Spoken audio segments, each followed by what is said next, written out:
My heart just wanted to do a quick video and just speak a little bit about spiritual warfare and you know energies and love. And so you may be aware evil is a real thing. It possesses the hearts of people who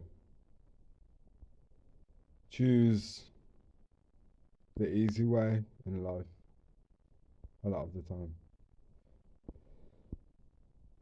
People who don't seek to understand their self or who aren't choosing to be a student of life, to find out what the purpose of life is, what love is. These people, they're easy targets for the devil, demons, evil, whatever you want to call it. Anything which is not love, anything which is not working for God, which is, the term that I will use to describe all that is the creator and the creation. Anybody that's not working for good is inadvertently working for evil. There's no middle ground.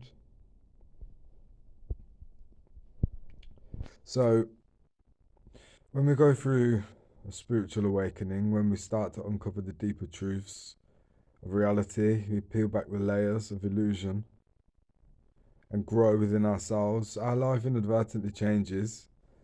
We start to reject certain ideas and ways of being, certain energies and emotions, and we work on ourselves so that we're more emotionally responsible. And that means that we're going to we're going to have movement in life. Often that's geographical and physical movement. We outgrow the place we were born in and we start to explore the world. And there are people that get left behind or not left, just they can't come with us. Not even can't, just don't, for whatever reason. Now,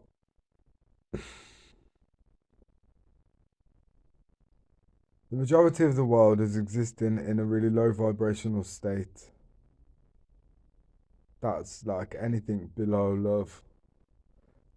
Or that's just any flavor of fear that you want to think about. Jealousy, anger, greed, selfishness, bitterness, hatred. So, when we as humans start to grow, start to evolve, this can attract a lot of negative attention. But the thing is, a lot of people have no idea what they actually do, because for the majority of people who still buy into the idea that the world is just a place for us to be held on the spot while we just die and then, you know, work for the benefit of other people to massively exploit us in depressing jobs just so that we can survive. But the people that are stuck in that, they don't want to be stuck in that, but they have no idea how to change that, even though what we do as way showers is to literally clearly highlight the way to do that. But in my experience, a lot of these people have decided to just hold on to illusions about what it is that we're doing, and so they kind of feel like we don't deserve to have the experiences that we're having, and they think, oh, we're just lucky. There's no such thing as luck. there is such thing as God's providence, because that's the difference between them two sets of people, godless and godful. But they're the only ones that can conclude that little saga, because that's what they do in this life is between them and God. So they might think that they're like picking off easy targets, but actually, God obscures the truth from the proud and the blind. And if my experience is anything to go by, God allows his children to be deceived or to to know certain things as truth, which later turn out to be a fallacy, but it was all needed to sort of be some like bait and switch kind of deal. I have been in situations which we might be tempted to feel deep humiliation about, or like, oh no, I'm so stupid, but I don't. I don't, because my intent has always been the same. It's always been pure. So, like, really innocent, like a lamb, you know? Because I am also willing to shapeshift and appear in certain ways anyway. I love it when people underestimate me. It never used to be called underestimating me. In my experience, people were just telling the truth when they said or acted in such a manner to tell me that I was just an immature, weak boy. But now, that aspect exists in me, but he doesn't come out because he's in hiding, because I am incubating him until he doesn't exist anymore. So when people underestimate me, that's a massive advantage. It's like judo or something, isn't it? You just allow other people's energy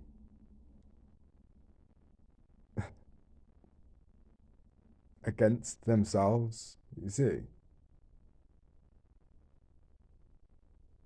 So the point is,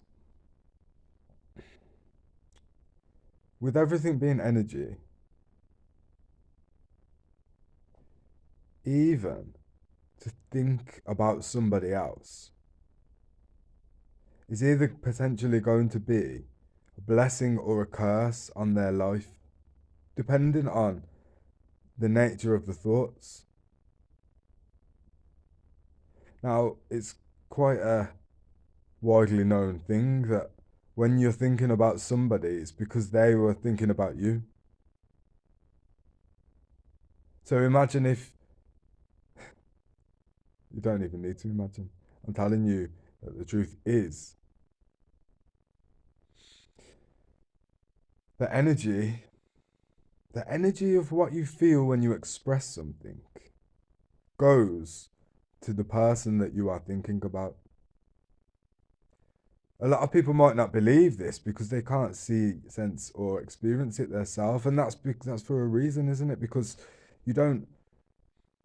Our energy field, it doesn't need to be activated, but our sense of it does, because most people haven't got a clue about energy or quantum physics or spirit.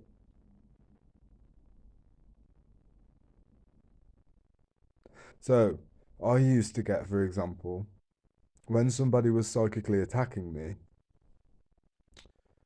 I used to feel it in my temples. And then all of a sudden, I would get these overwhelming thoughts, like darkness, which and it was not. I mean, I was used to them thoughts. It's almost like it was in my voice, but I'd known all them thoughts before. But it was a surprise for them thoughts to come on so suddenly, and it's because they weren't my thoughts and feelings.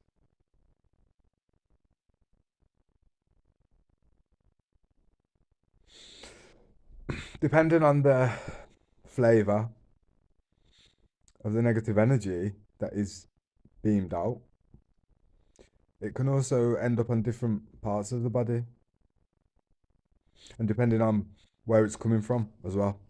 Because obviously we have like varying degrees of attachment to different people. Um,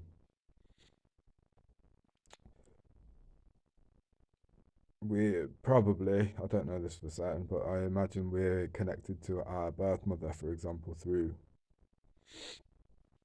our belly button area. That would make sense. Um, and then other ex-partners or whatever, maybe, sometimes you could feel like a dart in the heart. I've also had experiences where certain energetic changes were felt like in my ribs and it just, or in the back, like knives in the back and in the ribs. It's very reminiscent of when the Bible talks about Jesus being on the cross and how the Roman soldier checked to see if he was dead by plunging a spear into his ribs. It was like it's like the final nail in the coffin or something. So yes, so that's the problem. Now what's the reaction to it? Well, over time we start to notice, because we should be doing this anyway. Like a lot of the thoughts that we have in day to day life aren't even ours. They're just reverberations of incidents that have happened previously, or other people's opinions, or other people's energy, which is impressed on us so much that actually it seeks to sort of merge with our personality. So then, yeah, you can, you well, you. It's not about rejecting the thoughts; it's about watching them. But it's as simple as just lighting some incense or some sage or any herb with the intention, or a candle, with the intention of getting rid of the energy. But we shouldn't really just pinball negative energy around everywhere. We should first, for our own benefit more than anything, we should first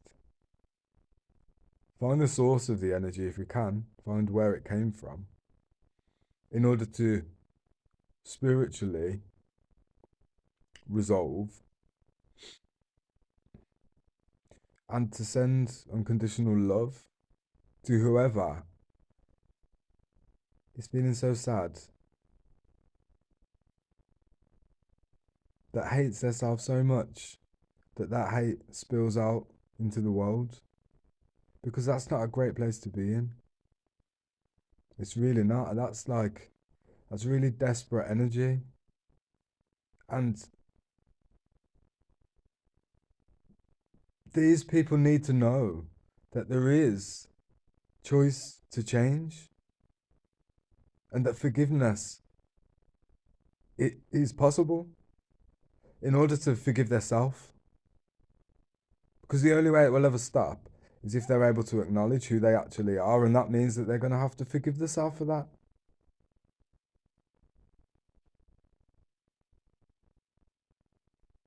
The thing is, humans, the energy of other humans can be very addictive when you don't know how to cultivate it within yourself.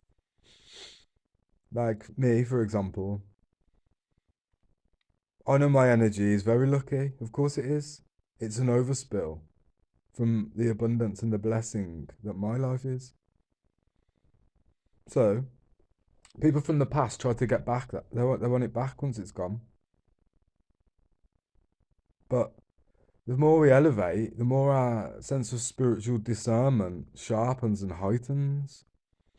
And don't forget, a lot of us on this narrow path have purposely,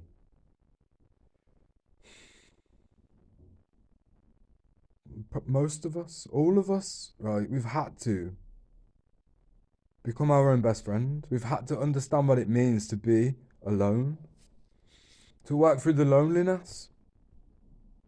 So, the more time you spend alone in nature, away from people, the clearer your senses are, the clearer your energy field. So, any disturbance, you pick up on it immediately because it's like my inner circle, my auric field, which stretches out, I don't know, 2.5 meters around my body, is sacred. So I take good care of it. So if you have recently started having like headaches or pressure in your head, or just something where you can feel it in your energy body, but it doesn't quite relate to a physical, organ or anything, it's just around the area. Well, you've got to look for patterns and you've got to see like who, as somebody from my past recently popped up unexpectedly, come back into my life when things seem to be going well, but now there's a bit of a stutter. And there you go. Because we we get to understand, the more we tune into our own energy, the more we can sort of understand any other energy that we might feel or experience. We can match it, you know? We develop our psychic awareness and then we get shown who's doing what. Because the point is that it's not actually fair for people to do things like that. So it's only fair and just that we get a chance to not only defend ourselves but like grow. Because we shouldn't have to be fighting against other humans, which we're not. We're fighting against like demonic forces and principalities. But, spiritual wickedness in high places. Not too high though, now, to be honest. The ivory towers are just coming down because we're elevating the consciousness that humans want to evolve. All things seek growth. All natural things. So if we're not in tune with nature, then we become like robots. So that's just a shell, just a vessel for hire. People make deals with entities, even if they don't realize that's what they've done. Just because humans aren't aware of the spells that they speak, that doesn't mean that it can't be exploited by darkness. We've got a choice to choose to be accountable and responsible. So, another major aspect of spiritual warfare, protection, and, you know, retribution is prayer. Of course, we pray to protect our fields, but I think most importantly, we pray for the enemies. Enemies, like I have no enemies. I don't. That sounds like a lot of wasted energy to me. I just want to love everybody. My level of self love is enough. Like I have an overflow of self love. That's the true unconditional love that we develop for everybody else. It has to start from ourselves because, for one, we are the only one that knows that we don't have an agenda to use ourselves, so we can fully let our guard down with the love that we can give to ourselves. We can fully let, and the other end of it is we can let it all hang out without fear of judging ourselves. Or if we are judging ourselves, that's part of the work anyway, to get past that. So, we have to be careful that people don't pretend to love us just so that they can use our self love, our magic, to benefit from. Because it can certainly seem like somebody is healing in that manner, when really you're just rubbing off on them spiritually. They're being blessed, and so they're uplifted. But also, some people might want to be associated with us because we're basically we're basically cleaners, right? Energetic sponges. So just being in an environment, if we are of the light, it means we're going to draw in negative energy because we can transmute it. But that doesn't mean that's what we should be doing, just sitting around all of the people who are in darkness, just soaking everything up. And because that's not moving, that's not movement, it's not creating, it's not making the most of life. In fact, it's not living at all, it's basically dying because it's just draining our energy.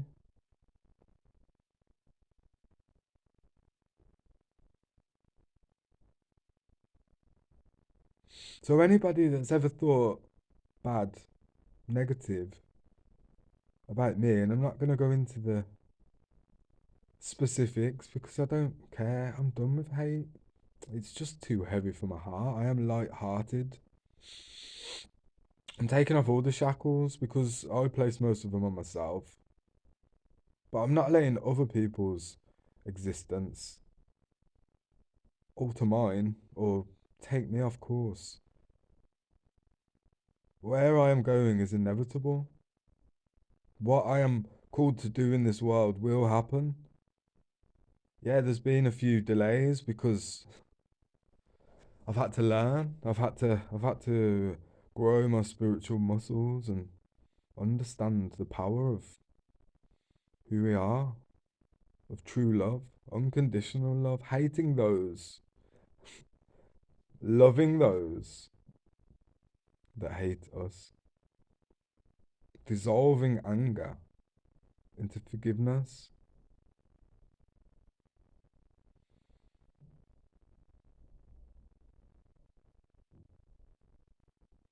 If we're thinking anything but loving, kind thoughts about another, we're only doing ourselves a disservice. And let's face it, as humans, we all could do with boosting up, you know? Because we're our own worst critic, our own worst enemy. We're the ones that fail to see how good we are, truly. And we're supposed to be changing that about each other. We're supposed to be walking each other home.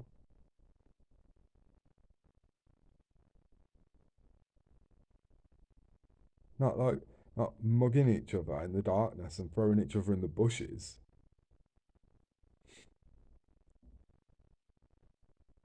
Like, I'm walking towards the light constantly, towards brighter light, more focus, more clarity. Like, I ain't bothered about people tapping me on the back.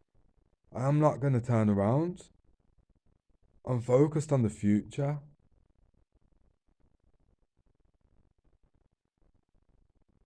The future is bright, you see. I'm done with the darkness. I can see in the dark.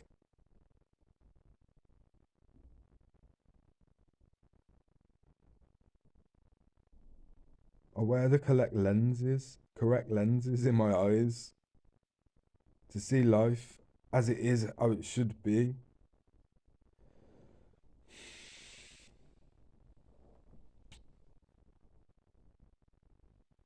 So prayer is so powerful because, and there's a difference, right? It's not about praying outwards.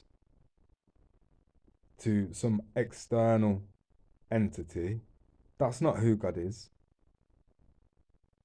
When we speak to God, we speak to ourselves just as much as we speak to the trees, just as much as we speak to the air, right? Just the supreme consciousness which runs everything, which, when we speak to God, we ask for assistance, we demand, we acknowledge what we should actually come to expect in our life.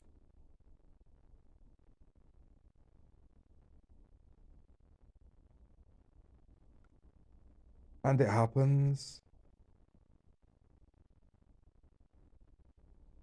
Like, how can we ever be worried about another human, even an organization of other humans who try to speak dirty little rascal curses over our lives, right?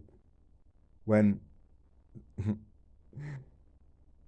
any any spirit, any human who has ever lived, any entity that's ever lived, right, and fought for good is available to at least ask for assistance, right? And the advantage is,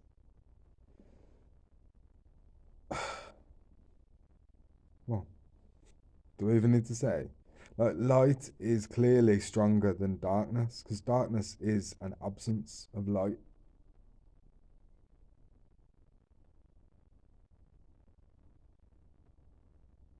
Even one candle changes the dynamic of a cave. One match. Darkness is shadow, is no substance. And this is another thing, people try to be sneaky and they might try and cloak their energy, but we are more powerful, we see better every day. We come to read energy rather than words.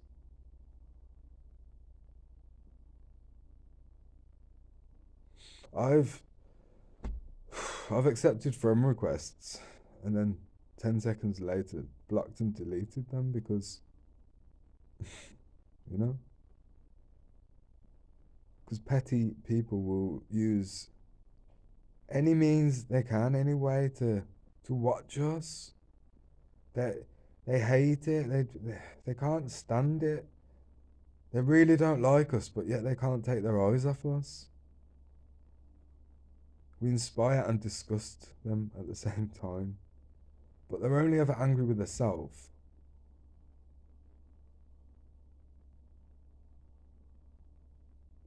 So we find out who or where the energy is coming from, and we take a deep breath in through the nose. We imagine that we're filling ourselves up with the brightest white light, and we imagine love, and we become love. We embody love, and we think about just love. And breathe out, and we send that love all the way back down the channel that it came, through the energetic cord which was created at one point in our life.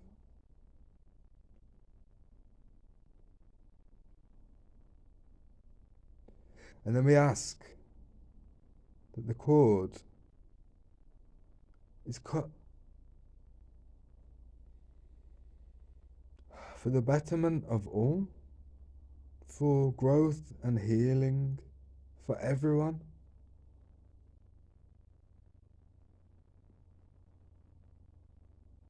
And then we learn the lesson, and our boundaries get more refined, not tighter, not higher walls.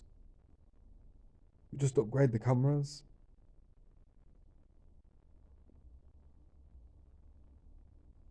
Because our emotional vulnerability will always be targeted.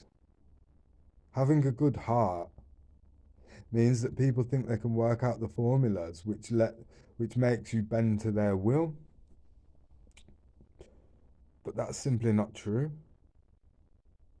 And it is a shrewd human who pretends that that's what's going on. Because another job we're called to in this life as light bearers is to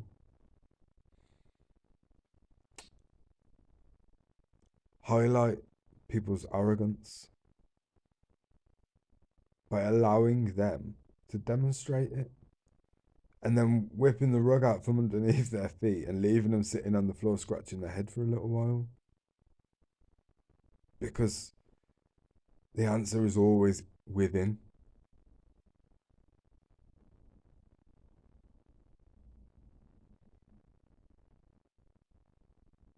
We can't be got, we can't be had, we can't be kept.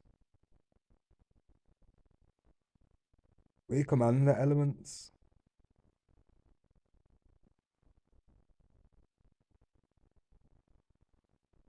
Don't go thinking you can just take a cup of the water that I am, because I'll just turn into vapor.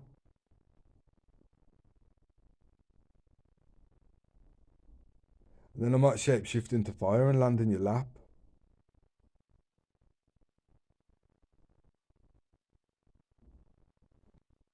For example.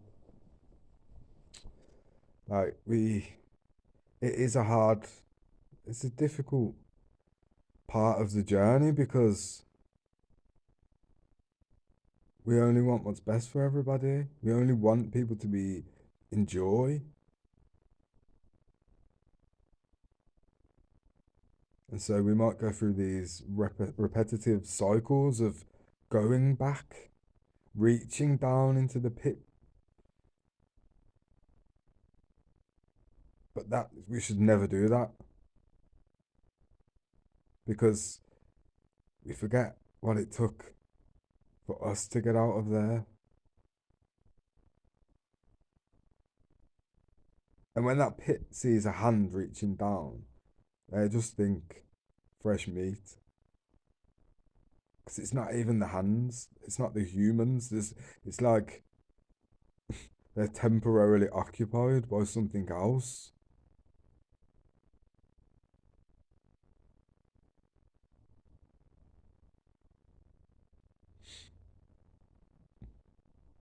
So we don't turn around.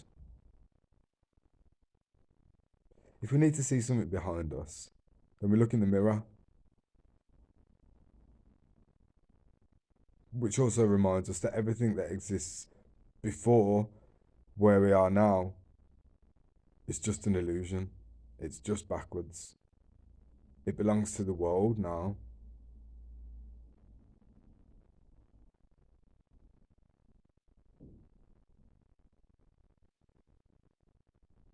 It's important to take spiritual baths as well. Maybe once a week. For me, I really appreciate baths. I was thinking the other day, I was in the bath and I was thinking about when I was a child. I used to stay in the bath for hours. I used to put more hot water in over and over again if I could get away with it. To fully submerge is a powerful imagery. It's like being baptized. There's a before and there's an after. And going fully underwater is almost like being reclaimed by the land and then spat back out new.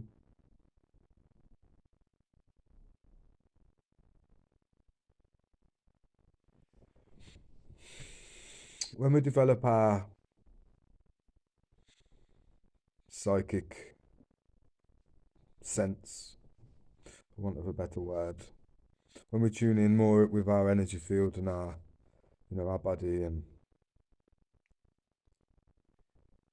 then we have to start learning about the karmic cycles in our life, the patterns of behavior, the constructs of personality, even that were developed since childhood, probably during childhood. And we have to see what's ours and what's not. Family can be very influential. Will that make sense? Because they're the people you've known all your life. But if you're plugged in to a unit of people,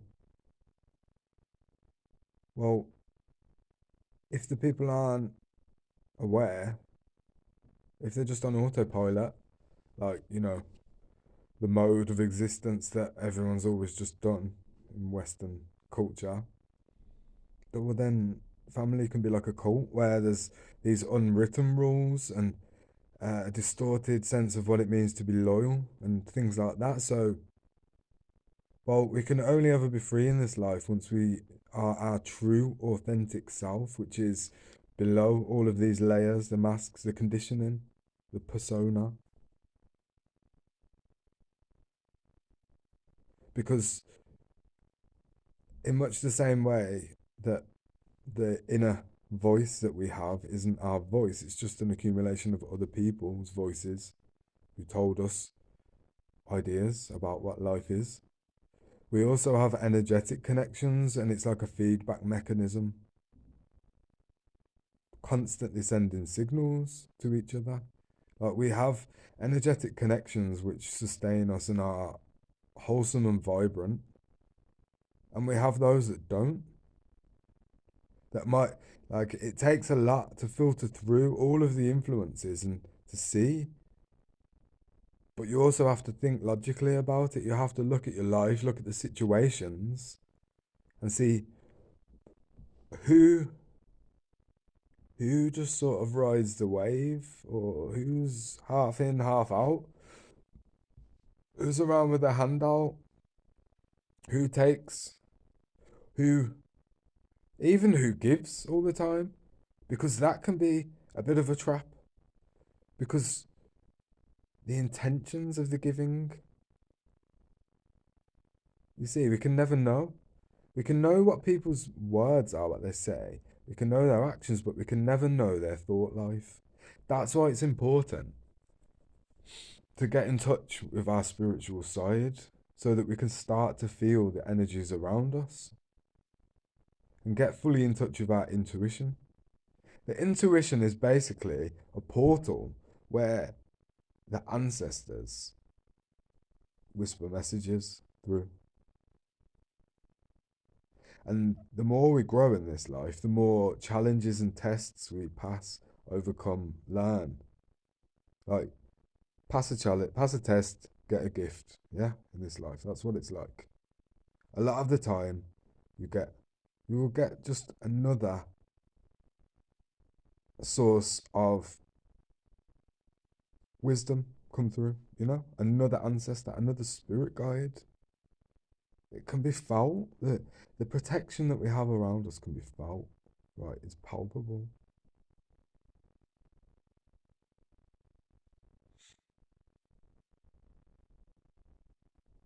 Most humans are probably riddled with like parasites and entities that enter through all of the usual portals that we open, the things that we do which we just know aren't great. Drinking to excess, you know, casual sex, pornography, class A drugs. They're every time you commune with those substances, you're entering into an agreement with the spirits involved, or you're leaving yourself energetically, spiritually open for any spirit to come in and take control. Because if you It's like if you left all of your doors and windows open, but you never put a sign up saying, please don't rob me, or you will not rob me. It works differently in the spiritual realm. You have to take command of your experience.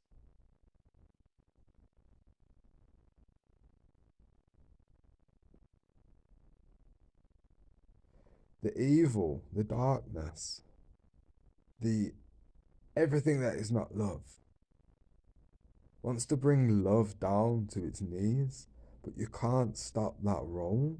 So now, entities, humans, places, organizations are getting desperate. We don't have to be too concerned with all of that because we have to, if we understand that it's just like a chess game, then you realize that that's just a square made of 64 squares. There's not much to it. You can work that out. And then that's it. Because the game we play is just expansive. It's an online multiplayer free roaming experience, right? You can play chess if you want. That's just a little hour of your time, and then you can go throw the board off a cliff, and then throw yourself off the cliff, dive into the sea, wash yourself off, and then go and lie in the sun for a bit, and then I don't know. But that's the point. Anything. You could do anything. You can do anything in this life. And if the anything that you're doing is just like scheming against other people, then you get to the end of your life and you realise I've wasted my whole life being hateful. What a fucking waste. Why would you do that? Why would you do that? I tell you why. Because the spirit of death is the operating system of this bullshit matrix Babylonian system of control and oppression. But the spirit of love and life is the antidote.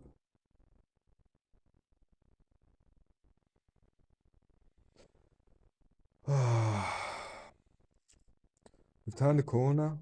We have, we've, I feel like if we haven't reached the 100th monkey yet, if you don't know what I mean by that, look into the 100th monkey effect. If we haven't reached the 100th monkey yet,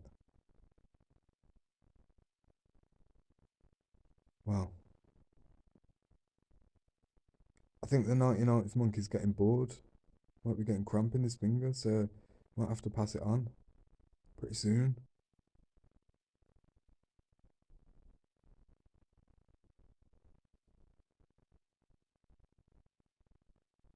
Once you come into awareness of the truth of the nature of reality, and that is that only love sets us free,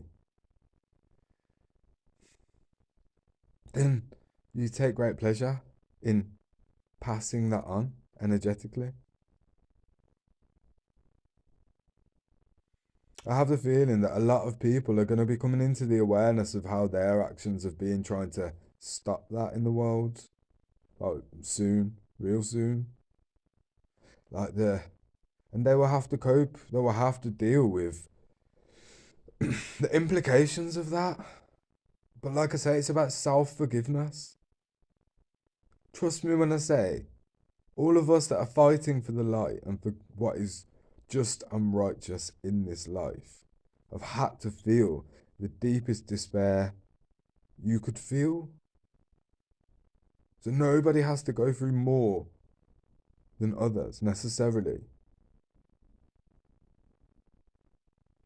We've just got to stop being fearful of our emotions. Realize that we've just been told that certain emotions are harmful. But we have to realize that thinking that is what makes them harmful. Because the things we avoid or hide from, well, they're still there, bubbling under. So it means that they come out one way or another, even if you're not aware of it.